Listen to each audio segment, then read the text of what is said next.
जय राम भागवत। श्री सुखदेव जी बोले कि हे राजन, एक समय राजा सोदास आखेट के लिए गए। वहां उन्होंने एक राक्षस को मार डाला। राक्षस के भाई ने बदला लेने के लिए रसोइये का भेष बनाकर राजा का रसोइया बन गया। उसने राजा सोदास के गुरु वशिष्ठ जी को भोजन में मनुष्य का मांस बांध कर परस दिया। वशिष्ठ जी यह जानकर अत्यंत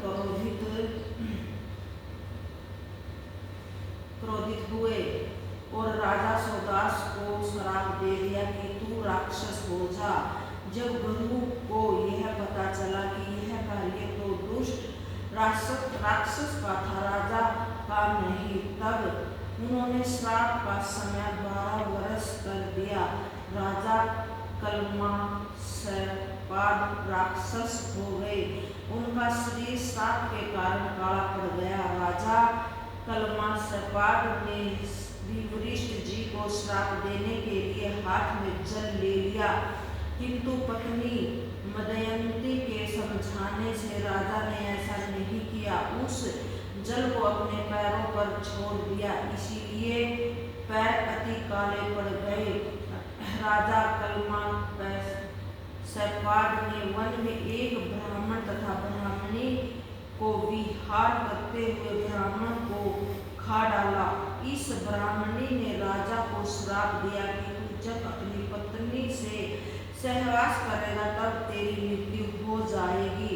जब राजा कल्माशपाद को 12 वर्ष व्यतीत हो गए, उनकी राक्षसी प्रगति तो समाप्त हो गई, किंतु ब्राह्मणी के श्राप के कारण स्त्री से पुत्र उत्पन्न नहीं कर सकते थे। तब वशिष्ठ जी की कृपा से मदयंती ने गर्भ धारण किया। वह गर्भ 7 वर्ष तक पेट में ही रहा। तब वशिष्ठ जी ने रानी के पेट में पत्थर मारा और उस पत्थर की चोट से पुत्र उत्पन्न हुआ।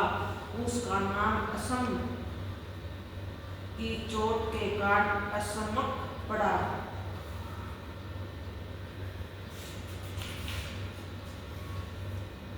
असमक के पुत्र का नाम कुलक था। वह क्षत्रिय वंश का मूल था।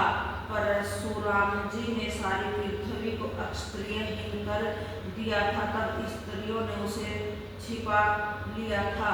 इसी से क्षत्रिय वंश चला। मुल्लक के दशरथ हुआ। दशरथ के एडविड उसके विषह पुत्र हुआ। विषह का पुत्र खड़वांग राजा था, जो चक्रवर्ती सम्राट था। राजा खड़वांग ने देवताओं की सहायता से दैत्यों का वध किया। जब उनकी आयु केवल 2 घड़ी रह गई थी, तब राजा खड़वांग ने सर्वस्व त्याग कर भगवान में अपनी आसक्ति लगा दी। इसके प्रभाव से उन्हें परम पद प्राप्त हुआ। श्री सुखदेव जी बोले कि हे राजन, खड़वांग के पुत्र धीरबाहु हुए। उनका पुत्र राजा रघु हुआ। रघु के अज तथा अज के महाराज दशरथ हुए। राजा दशरथ अयोध्या के राजा थे। उनकी 3 रानियां थी, कौशल्या, सुमित्रा तथा कैकेयी। रानी कैकेयी के सबसे छोटी होने के कारण महाराज का उस पर विशेष प्रेम था। भगवान ने अपने 4 अंशों से राजा दशरथ के यहाँ अवतार ग्रहण किया। कौशल्या के गर्भ से रामचंद्र जी ने जन्म लिया। सुमित्रा के गर्भ से लक्ष्मण जी व शत्रुघ्न ने जन्म लिया तथा कैकेयी के गर्भ से भरत जी उत्पन्न हुए। इन चारों भ्राताओं में परस्पर बड़ा घनिष्ठ स्नेह था। क्यों न हो, वे सब एक ही श्रीहरि के 4 स्वरूप थे। भगवान रामचंद्र की आज्ञा का पालन करना ही उनका मुख्य उद्देश्य था। भगवान राम तथा लक्ष्मण जी ने अपने बाल्यकाल में ही ताड़का का नाम की राक्षसी तथा सुबाहु राक्षस को मार गिराया था। वह विश्वामित्र के यज्ञ में विघ्न पहुंचाया करते थे। मारीची को वायव्यास्त्र से दक्षिण समुद्र की ओर फेंक दिया था। जय गीता भागवत।